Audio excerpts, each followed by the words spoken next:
বিজয়পুর গ্রামে স্বাধীনতা দিবসের প্রস্তুতি চলছে পুরোদমে।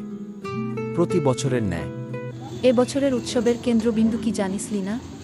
পতাকা উত্তোলন অনুষ্ঠান ও গ্রামীণ সাংস্কৃতিক অনুষ্ঠান, যেখানে গ্রামের সকলের প্রিয় গানী বিদ্ধ দাদু হাবিবুর রহমান ও অনেক বাচ্চারা থাকবে।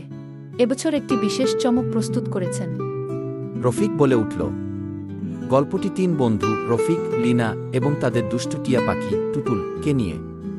তারা সাজসজ্জায় সাহায্য করার সময় দাদু হাবিবুর রহমানকে একটি গুপ্তধনের কথা বলতে শোনে।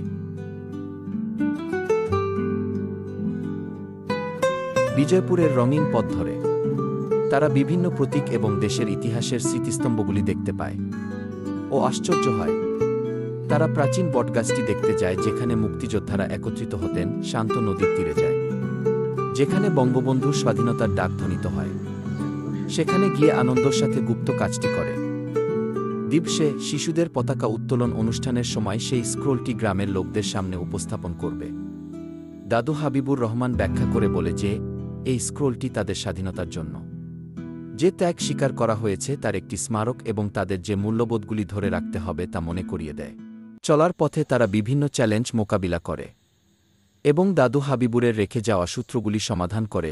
প্রতিটি সূত্র তাদের মুক্তিযুদ্ধের গুরুত্বপূর্ণ ঘটনাগুলির সাথে পরিচয় করায়। তারা রফিকের বীরত্ব, লিনার সাহস এবং টুটুলের কৌতূহল দিয়ে চ্যালেঞ্জগুলো সমাধান করে। শুরু হয় ঐতিহ্যবাহী নৃত্য, গান এবং আতশবাজির উজ্জ্বল প্রদর্শনী দিয়ে। পরিপূর্ণ হয় যা আনন্দ এবং গর্বের সঙ্গে বাতাস ভরিয়ে দেয়।